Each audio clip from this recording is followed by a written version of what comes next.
soki cikin kauna ne masoya za mu yi so biyo dan Allah soyayya soyayya soyayya soyayya sai Majnun da Laila.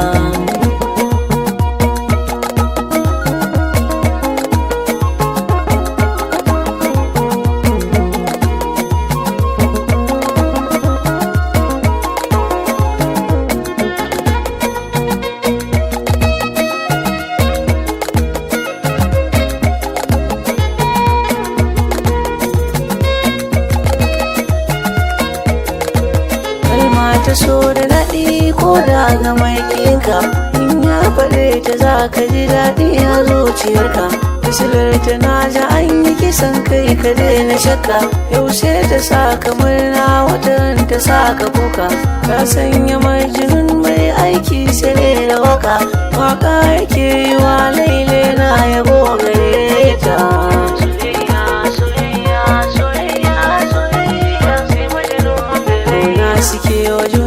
So sun yi kai da fata sai akasi ya zo na rashin ba ta sahibinta.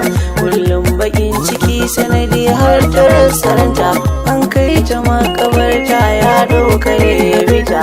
Kabarin ta can ya tare da nuna so gare ta wani so na gaskiya da ya nuna wa sahibarsa.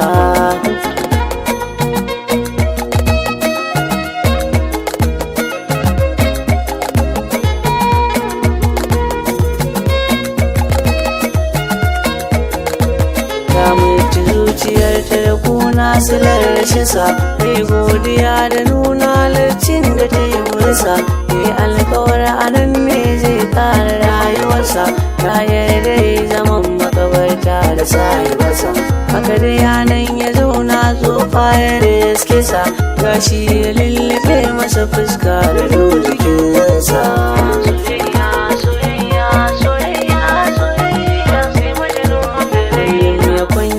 Shiga kabarin masoyiyar shi ma cikin hakan ne mutuwa ta riske shi.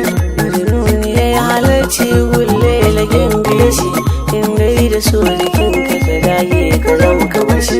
Kar ka yi don kuɗi a cikin so fa ba farashi kullum muna fahar da kiran Majnun da Laila.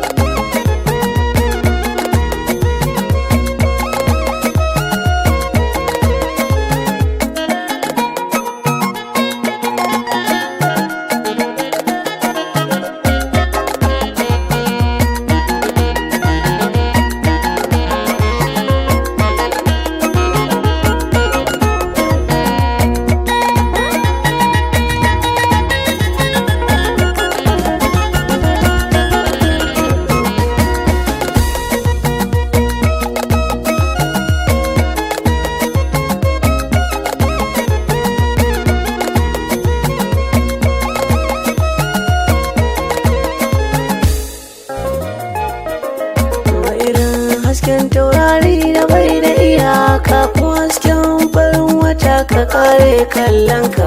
Ga hasken rana da bai tarokar da ka tanka hasken su shine ya haskake kansa da sammai. Amma lokacin da duk masoya suka zauna kalle masu murmusa abin kai da ka tona da kan haske duniya da komai na cikinta.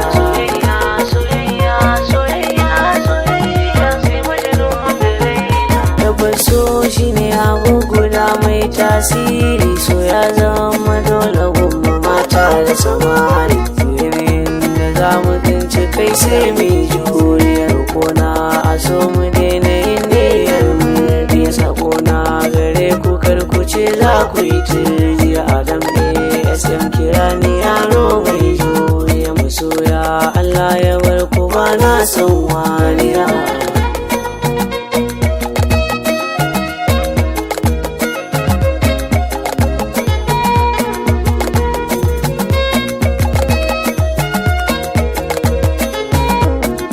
Yau na yarda soki cikin ƙauna ne masoya za mu